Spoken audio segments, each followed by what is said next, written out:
Senator John Kennedy had no need to raise his voice, strike the furniture, or manufacture outrage for the lens. Resting within the folder before him was a piece of evidence louder than fury, colder than rhetoric, and far more lethal than any narrative Ilhan Omar had crafted for the chamber.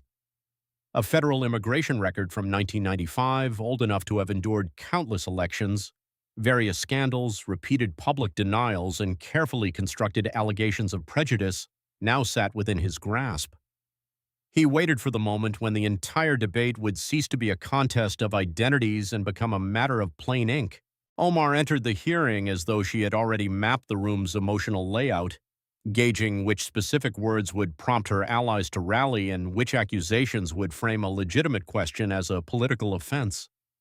She sat perfectly upright, chin level, not quite defiant enough to appear performative, yet not lowered to suggest vulnerability, holding her posture like a strategic legal position. Every line of her body was calculated to communicate that she was not a defendant but a target.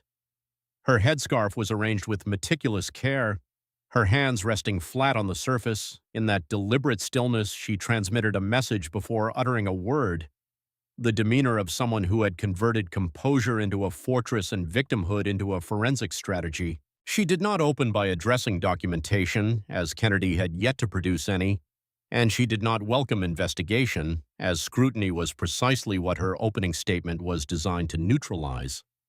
She immediately framed the hearing as something far broader than a single individual, a marriage, or a disputed record, broader even than the precise question Kennedy would later pose with the calm patience of a man who knew the trap was set. In her depiction, the hearing was not about oversight, government forms, financial disclosures, campaign expenditures, or the recurring pattern of personal associations carrying fiscal consequences. She insisted the proceedings were fundamentally an attack on a Muslim woman, a black woman, a refugee who arrived in America with nothing and built a public identity so protected by symbolism and utility to her party that any inquiry could be branded an assault on all she represented. Her voice was not loud, but it was sharpened, clipped, and practiced. Every sentence emerged like a blade honed on the same stone for years, trained to draw blood before making contact. Every time they cannot defeat my ideas, they attack my identity, my marriage, my family, my faith, she declared, and the sentence landed exactly where intended. Not on Kennedy, but on the cameras and the sympathetic viewers already primed to believe the questions were illegitimate. It is the same playbook, she reiterated, referencing a strategy she claimed was historical. She directed her gaze not toward Kennedy, but toward the camera positioned to the left of the dais, a choice ensuring she spoke past the senator to an audience conditioned to treat certain terms as an imperative to stop listening. I am not afraid of these questions because I have answered them for 8 years, she asserted, and therein lay her first mistake, a small but fatal error. The kind of statement that sounds invincible until an opponent across the table produces a folder demonstrating that 8 years of verbal deflection are no match for a single page of objective evidence. The answers have not changed, the questions have not changed, only the men asking them have changed, she remarked. That was the opening she provided, public, recorded, and impossible to retract. Because once she declared that the questions had been satisfied for 8 years, Kennedy no longer needed to accuse her of obstruction. He only needed to demonstrate why those answers still required such aggressive protection from the records he held. He sat across from her with hands folded, glasses perched low, the folder closed. Throughout her statement, he had not performed the usual political maneuvers intended to broadcast offense. No performative head-shaking, no smirk, no theatrical note-taking, no disdainful leaning back. He remained in total stillness, the kind that makes an opponent's movement appear exaggerated. The contrast in the room was immediate, her voice rising sharply through the moral register, his posture quiet and nearly indifferent, as if he had no interest in winning an emotional skirmish because he had arrived to win a factual one. When he finally addressed her, his volume was so low the microphone seemed to reach toward him.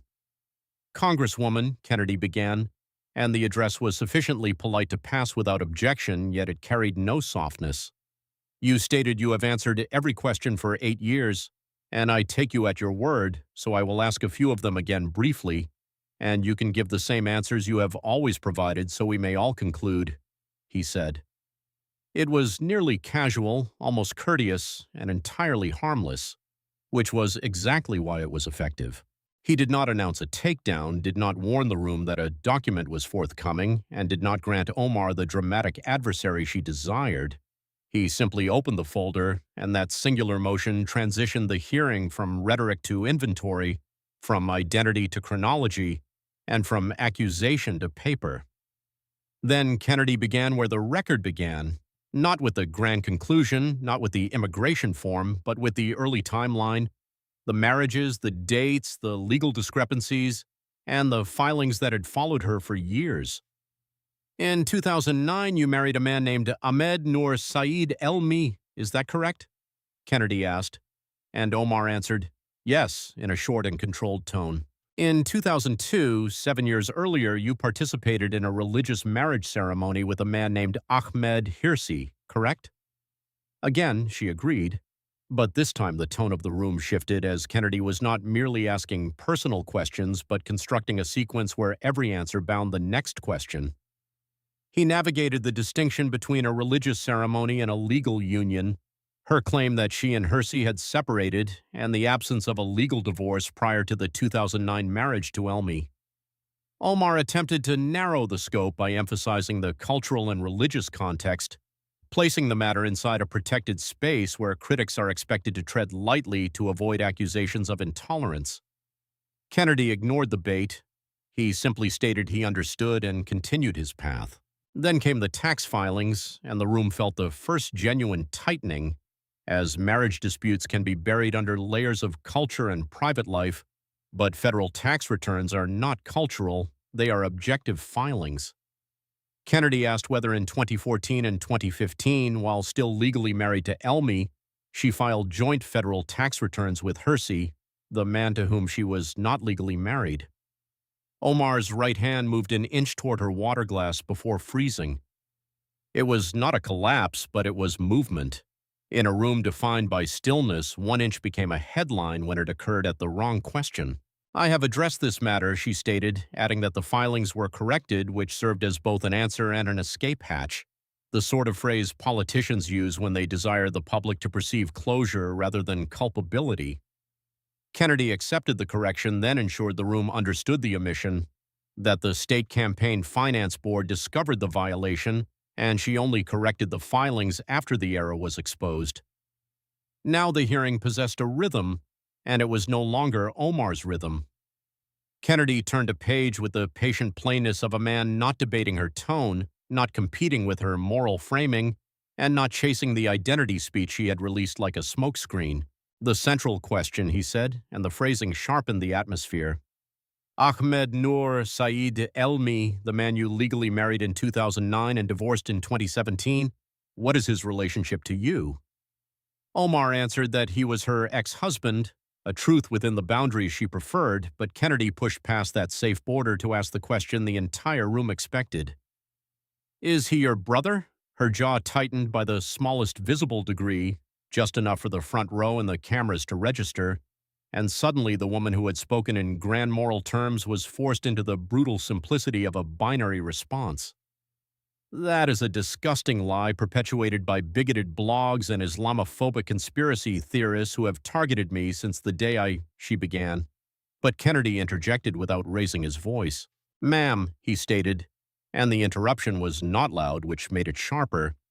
I did not ask you about blogs. I asked you a yes or no question. Is Ahmed Noor Saeed Elmi your brother? She answered no, and the word entered the record plainly, cleanly, and dangerously, because Kennedy had not yet produced the page he carried.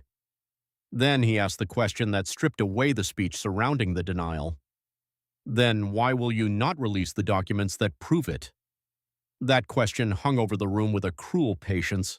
It did not accuse, it waited. It did not shout, it invited the absence to explain itself. Kennedy shifted from allegation to omission, from rumor to refusal, and from the noise surrounding the claim to the silence surrounding the proof. Since 2016, he noted, she had been asked by journalists, investigators, members of Congress, and even her own hometown newspaper, Not some fringe outlet or anonymous blog, but her own city's publication, and they still could not conclusively confirm or rebut the allegation, not because they had not attempted, but because the documents that could have resolved the matter had never been produced. No birth certificate, no family record, no immigration file, no clear family photograph establishing the relationship, no sworn affidavit from a relative strong enough to close the door. Nothing that made the question disappear in the way serious questions typically do. Kennedy removed his glasses, held them in one hand, and stated what everyone in the room understood, but many had been afraid to voice. When a person can end an accusation with one piece of paper and chooses not to year after year, people notice. They notice even more when every person requesting that paper is immediately branded a bigot. Then he reached for another page, and the hearing took a darker turn, as this was no longer merely about missing documents, but about the strange language that had surfaced regarding the family unit itself. Kennedy referenced a June 2012 Instagram post identified as belonging to Ahmed Elmi, which appeared after the birth of Omar's third child, showing a man identified by multiple sources as Elmi holding the newborn. He read from the printout without drama or embellishment because the detail required no help. The caption, he noted, did not say my daughter, stepdaughter, or use the child's name in the ordinary way a father, husband, or family friend might. Kennedy looked over his glasses and noted the caption utilized the word nieces. He set the printout down and let the word linger in the room, bare and awkward because some terms are small until they appear in the wrong family arrangement. Husbands may call their daughters many things, Kennedy observed. Princess, sweetheart, baby girl, the private names families use when not contemplating legal records or public scandal. But the one thing husbands do not ordinarily call their newborn daughters is nieces. That is the terminology of an uncle, not a father or stepfather in any standard arrangement that does not require an immigration attorney to explain.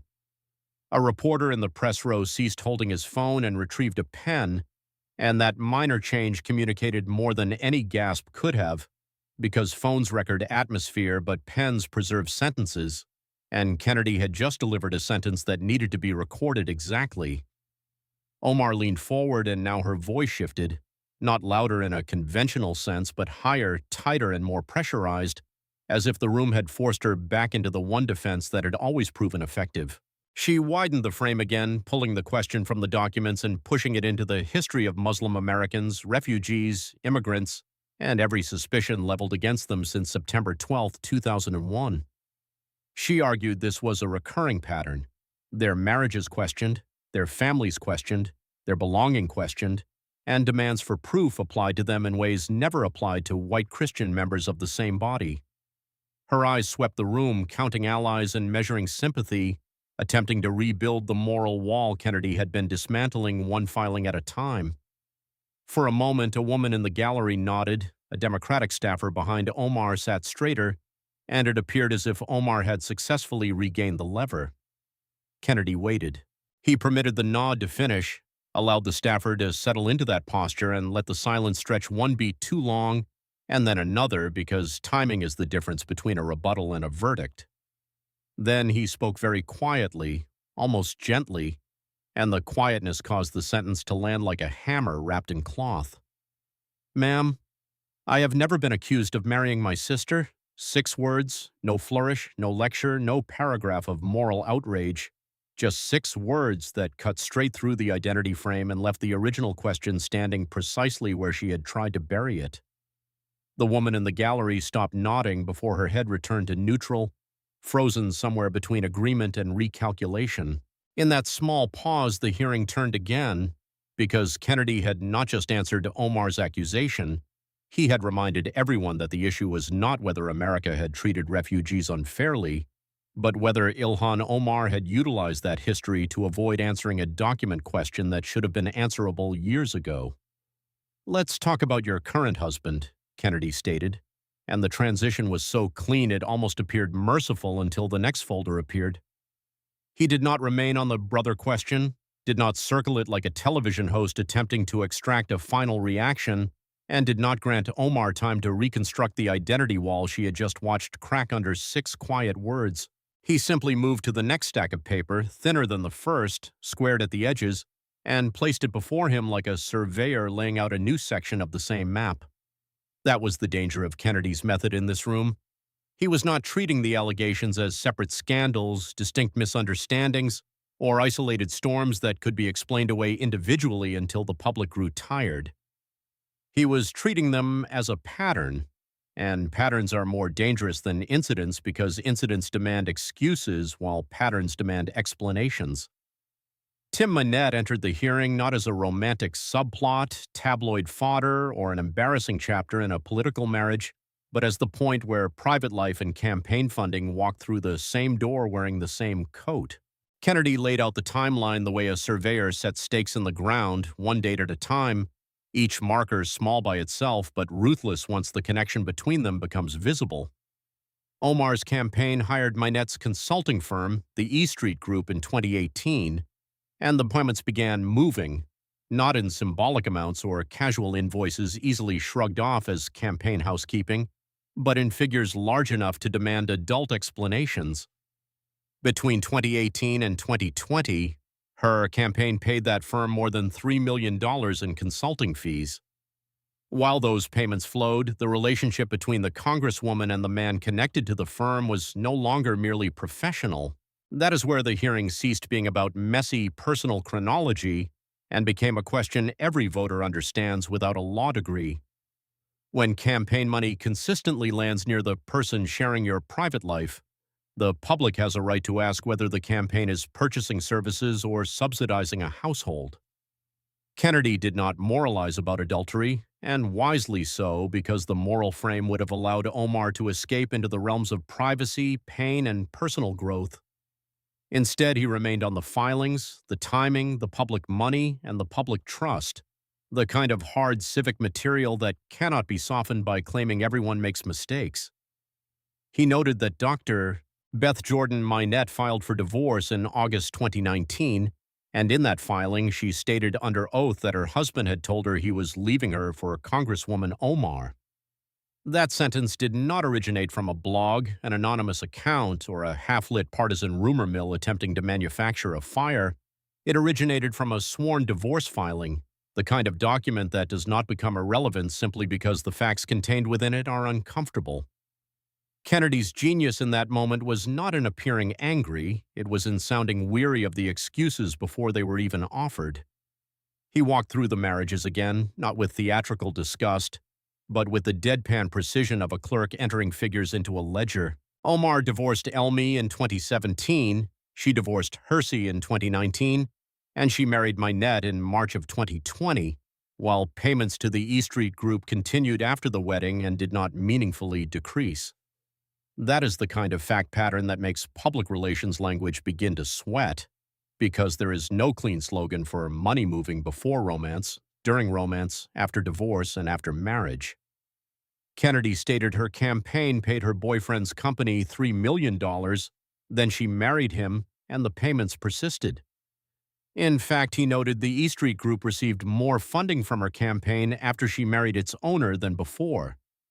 That line did not require a punchline because the punchline was already embedded in the invoice trail. He placed the FEC filing on the table, and the paper issued its own accusation without raising its voice.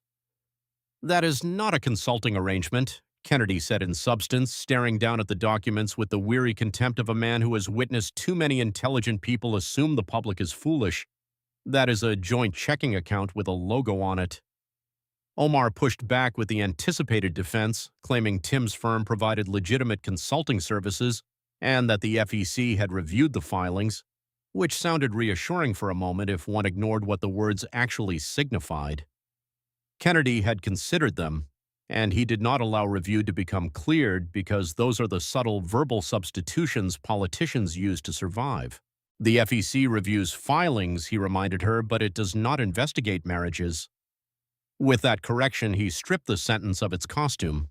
It was insufficient to argue that the paperwork existed if the question remained whether the relationship behind the paperwork turned the campaign account into a private pipeline. Then Kennedy placed 3 pages on the table side by side, and the room understood he was no longer inquiring about isolated episodes. Each page represented a relationship, each relationship carried a date, and each date possessed a financial shadow. Marriage number 1, Ahmed Hirsi, a religious ceremony with no legal record, a relationship that permitted a legal marriage to another man without a conventional legal divorce and later joint tax filings with the man to whom she was not legally married at the time.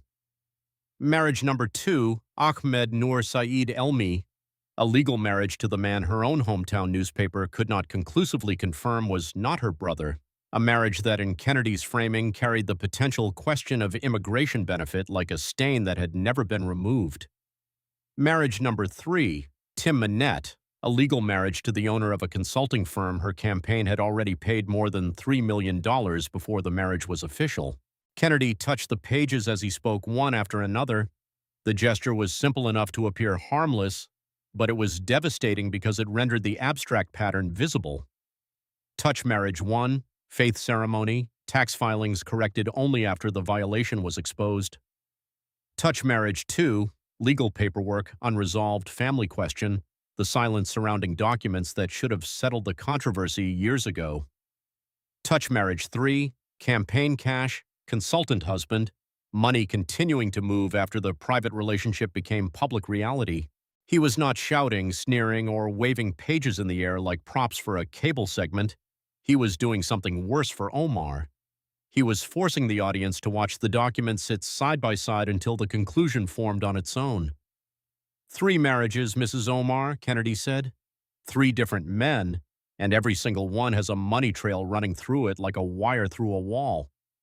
That was the sentence that converted the timeline into an indictment in all but name, because once stated, every previous answer she had provided began to sound diminished. A faith ceremony was no longer merely a faith ceremony. It sat alongside corrected tax filings. A legal marriage was no longer merely a legal marriage. It sat alongside a disputed family relationship and missing proof. A campaign consultant was no longer merely a campaign consultant. He sat alongside $3 million and a wedding date. Kennedy folded his hands and delivered the line with the calm cruelty of a man who knows the room has already performed the math. That is not a love life, Congresswoman. Where I come from, we would call that a business model. Omar's chin moved downward by 1/4 of an inch. In another room with another witness, it would have meant nothing, but this room had been constructed on posture from the first second. Omar had entered with a chin level enough to function like a flag. She had maintained that geometry through accusation, tax filings, the question of Ahmed Elmi, the Instagram caption, Kennedy's 6-word reply, and the opening round of Tim Manette's timeline. So when her chin dropped, only slightly, almost invisibly, it registered, because power often departs the body before it departs the argument. A reporter in the second row noticed, but chose not to record it, as some details are too minute for a notebook yet too useful to forget. The camera captured it anyway, and cameras require no permission to remember. Kennedy reached beneath the folder and produced a single page, and the atmosphere shifted before he even identified it. He held it with both hands, the first time all morning he had used both hands for a document, and even that tiny shift sent a signal across the room. A man who has been maneuvering papers with one hand all day does not suddenly utilize 2 unless the paper possesses unique weight. Omar saw it, the press saw it, the staff saw it, and even those pretending not to understand the direction of the hearing understood that the road was narrowing. Kennedy looked down at the page, adjusted his glasses, and began, not with the reveal, but with the 8-year defense she had constructed around it. For 8 years, he stated, she had informed the country, the Congress, the press, and the voters of the 5th District of Minnesota that this document did not exist. She had branded it a disgusting lie, termed it Islamophobia, labeled it a smear, and attributed it to those who could not bear to see a Muslim refugee woman hold power in America. She had repeated that framing under lights, microphones, and in statements, employing the moral language of persecution that causes weak men to recoil and cautious institutions to seek alternative subjects. She had insisted no document existed connecting her and Elmi as members of the same biological family, and every time the question returned, the same shield arose, polished by repetition, sharpened by outrage, and held high enough to make the questioner appear guilty. But Kennedy was no longer holding a question, he was holding a page. This committee has obtained through a federal record subpoena an immigration application filed in 1995 with the United States Immigration and Naturalization Service, he stated, and the words moved through the room with the cold force of machinery initiating. Form I-130, petition for alien relative, filed on behalf of the family unit for the purpose of family reunification.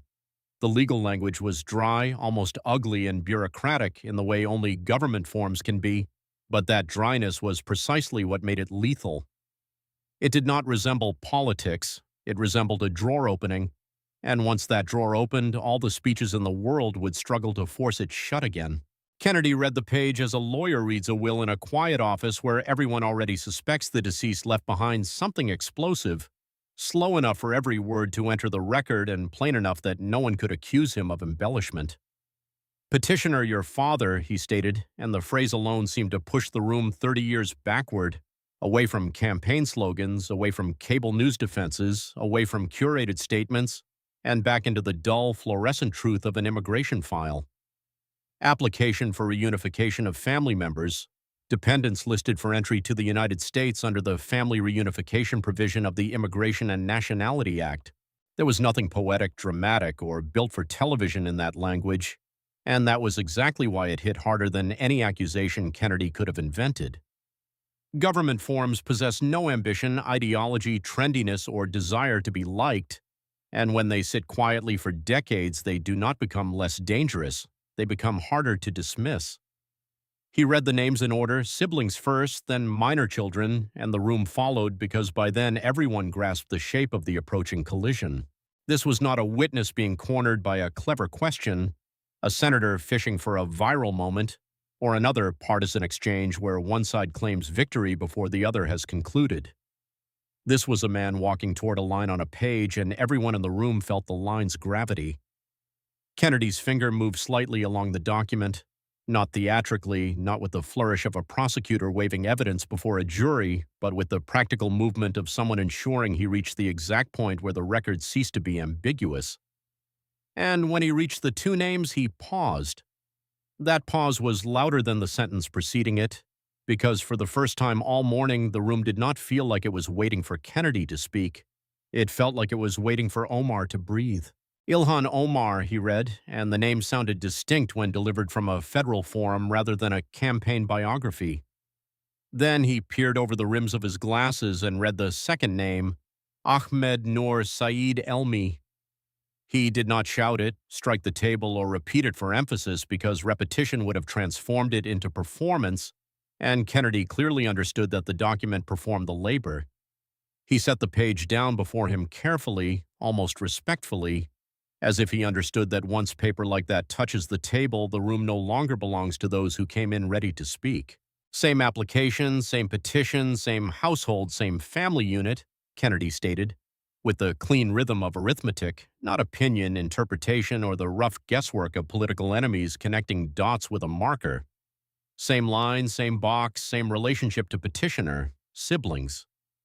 That final word landed without needing to be dressed up because it did not arrive as an insult or an accusation, it arrived as a classification on a government record. Classifications are brutal because they remain indifferent to how complicated a public story has become since the day they were typed. The fluorescent light above the dais hummed in the silence, and for once that cheap institutional sound seemed appropriate because the entire room had been reduced to the plain ugliness of institutions doing what they do when someone finally opens the right drawer. Somewhere behind Omar, a chair creaked as a woman shifted in the gallery, and the sound was so minute it should have vanished, but in that room it felt enormous. A pen had fallen on the press row carpet earlier, and nobody had retrieved it. Now it remained there on its side, as if even the reporters had forgotten the ordinary choreography of covering a hearing. Omar examined the page, and for a second the camera captured something more damaging than panic, calculation with nowhere to go. She possessed rebuttals for questions, phrases for insinuations, and moral charges for hostile framing. A complete vocabulary developed over years to convert scrutiny into persecution before the scrutiny could harden into evidence. But the page did not pose a question, and that was the problem.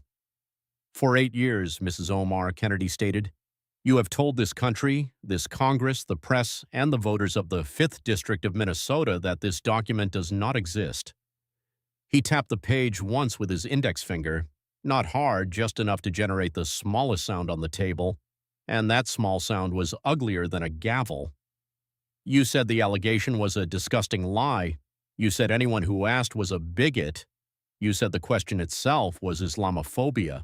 Every sentence stripped away one layer of the shield she had employed for years, not by denying prejudice exists or by pretending Muslim refugees are never targeted, but by demonstrating that the existence of prejudice does not negate the existence of a document. That was the distinction Kennedy forced into the room, and it was the distinction Omar could not safely answer without moving toward the paper. The document exists, he stated, and suddenly the entire hearing seemed to narrow to those 3 words. It has been sitting in a federal filing cabinet in a records warehouse since 1995, he continued, before she had been elected to anything, before she became a national symbol, before cable hosts defended her, before activists built language around her, before the people in that room knew her name. It existed before the controversy, the denial, and the accusation of bigotry became the first wall around the question. According to Kennedy's reading, it stated in black ink on a government form filed by her own father that Ilhan Omar and Ahmed Noor Saeed Elmi were brother and sister.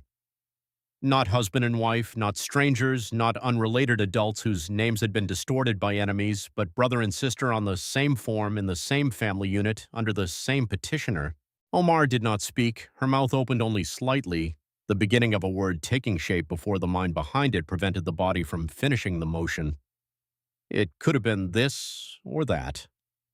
It could have been the same word that had functioned in interviews, statements, hearings, campaign responses, and public defenses for nearly a decade. Islamophobia.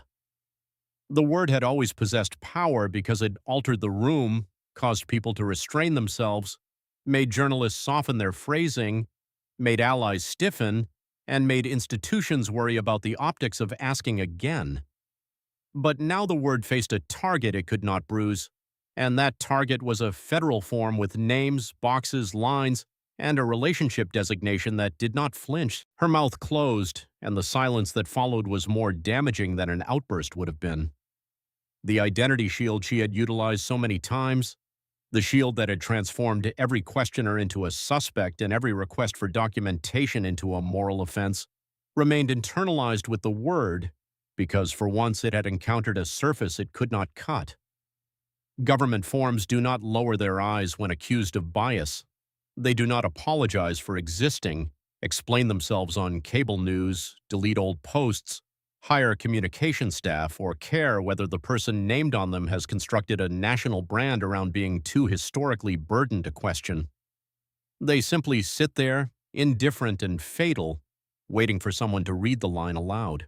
Omar's left hand rose from the table and traveled to her face, slow enough for the room to observe and controlled enough to demonstrate she was still attempting to avoid becoming the clip. 2 fingers rested against her lower lip, not covering her mouth or hiding her face, just pressing lightly as if the body had been ordered to restrain whatever sentence wanted to emerge. It was the gesture of a person physically suppressing language, of someone who had spent years releasing the right word at the right moment, only to discover that the right word was now the incorrect maneuver. Her eyes did not sweep the room this time. They did not search for allies, inventory nods, or command sympathy from the gallery, because the center of gravity had migrated away from faces and toward the paper. The woman in the gallery who had nodded during Omar's identity speech was no longer watching Omar.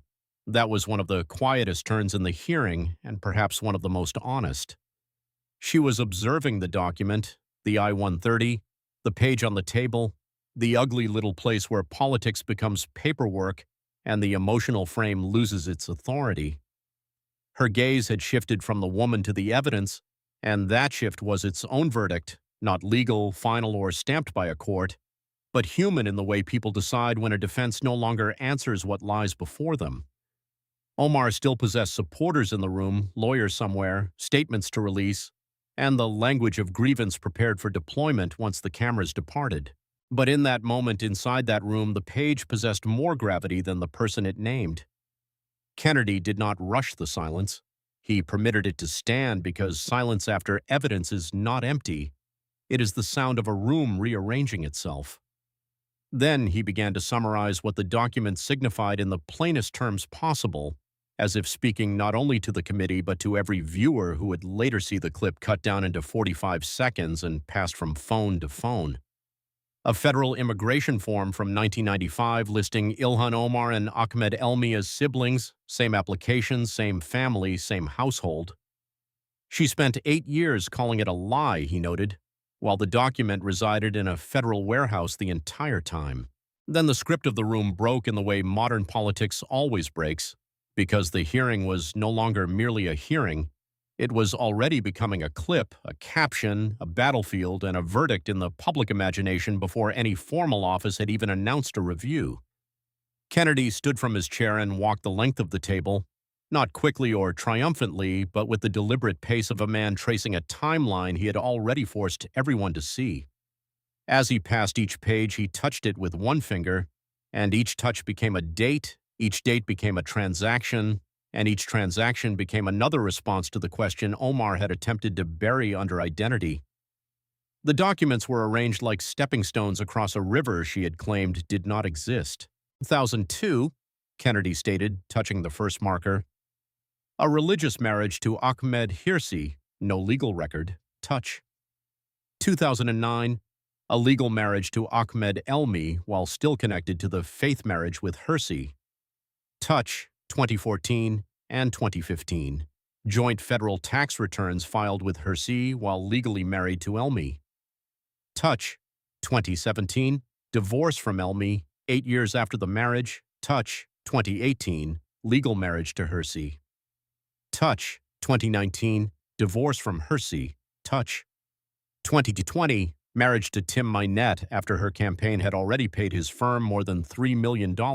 Touch. He reached the final page, the one from 1995, and his finger rested there longer than it had on the others. That pause mattered because every previous page had been an event, but this page was the origin point, the thing that reached backward before the public controversy and forward into every denial that followed. 1995, he stated, a federal immigration form, your name, Elmi's name, same line, same family, siblings, both of you. Then he turned and looked at Omar across the long white line of documents, and for the first time the table itself seemed to accuse her, not with emotion but with sequence. 8 dates, 3 husbands, 3 money trails, and 1 immigration form sitting at the end like a locked door that had finally opened. 8 dates, 3 husbands, 3 money trails, and not one of those relationships floated harmlessly in the private air where politicians usually request the public stop looking. Kennedy stood there with the long white line of documents between himself and Omar, and the table no longer resembled furniture. It resembled a ledger that had been forced open under fluorescent lights. Immigration benefits, tax filings, campaign payments, corrected violations, unexplained gaps, and a 1995 federal form all occupied the same row, and the ugly power of that row was that no single page was required to carry the entire burden alone. Each document lent weight to the next, each date made the subsequent date harder to dismiss, and each attempted explanation appeared weaker once it had to stand alongside paper instead of a microphone. Kennedy picked up his glasses, folded them carefully, set them beside the I-130, and allowed the gesture to communicate what a louder man would have ruined by shouting. You called it Islamophobia, Mrs. Omar, he stated, and by then the word had altered its temperature in the room. For 8 years, every question was Islamophobia, every journalist was a bigot, every investigation was a witch hunt, and for 8 years this piece of paper remained in a filing cabinet in a government warehouse waiting for someone to request it. He touched the page one final time, not to dramatize it, but to remind the room that the paper remained after all the language had finished circling it. Then he sat, folded his hands, and delivered 2 words that landed harder because he made them sound ordinary. Somebody asked. The chairman requested to know whether the gentlewoman from Minnesota wished to respond, and for the first time that morning, the question did not feel procedural. It felt like a door opening into a room where every prepared answer had suddenly gone stale. Omar opened her mouth and began with, "This is," but the sentence halted there, severed, not by Kennedy, the chairman, or gallery interruption, but by the document lying on the table. The old vocabulary remained available, the same vocabulary that had carried her through years of interviews, statements, public accusations, and hostile questions. Islamophobia, bigotry, smear, conspiracy, attack on refugees, attack on Muslims, attack on a black woman in power. All the familiar weapons remained within reach, but now every one of them was required to travel across the table and strike a federal form bearing her father's name. That was the problem with paper. It did not bruise when insulted, apologize, flinch, look around nervously for institutional approval, contemplate whether the optics were comfortable, or soften its language to protect a career. Form I-130 sat there in black ink and government language, indifferent to speeches and immune to moral theater. Omar understood this, as a politician understands when a phrase that once provided salvation would now exacerbate the damage. She knew that if she branded the question Islamophobia at that moment, the word would no longer dissipate the question because the question was no longer a question. It was a form, and forms are indifferent to labels. Her fingers rose again to her lower lip and remained there for several seconds, the small human gesture of one suppressing a sentence that desperately wished to escape. Then she lowered her hand, placed it flat on the table beside the other, and when her voice finally arrived, it was no longer sharp, righteous, or crafted for gallery applause. It was colder, smaller, and formal, in the way people become formal when every emotional exit has been obstructed. "I have nothing further to say at this time." 8 words, and none of them carried the fire she had brought into the hearing. None accused, none defended, and none even attempted to pivot the room back toward identity. The clip broke in the way modern political content propagates, first as a short version, then as a long version, then as fragments stripped down to the few seconds that force people to stop scrolling. The shortcut was merciless. Kennedy reading the I-130, the phrase "same application, same family, siblings," then Omar's fingers against her lip, then the silence that ensued. The longer cut traversed the marriages, tax filings, campaign payments, $3 million, the consulting firm, the 3 pages on the table, and the final 1995 form sitting at the end of the line like the last brick in a sealed wall. By sunset, the clip had become less a political moment than a public ritual, with people sharing it not because they required another argument, but because they had just witnessed an argument collapse under documentation. The Congresswoman's office released a one-sentence statement declaring she was reviewing her legal options, which in Washington is the kind of statement that communicates everything by pretending to say nothing. By evening, the political class had assumed its habitual formation, but even that looked strained. Allies attempted to label the hearing disgraceful, but their sentences continuously drifted around the document rather than through it. Critics dubbed it the moment the shield fractured, and for once the phrase did not feel like cable news hyperbole, because the silence following the I-130 had achieved what hours of shouting never could. Nancy Mace posted her short, bitter line, "I told you so," a sentence sharpened by the fact that a prior subpoena attempt had been blocked and that someone else had finally reached the drawer. Both parties had contributed to keeping the cabinet closed, but the cabinet did not remain closed indefinitely. That night, Amir sat in a one-bedroom apartment in Falls Church, Virginia, and watched the 14-minute version on his laptop.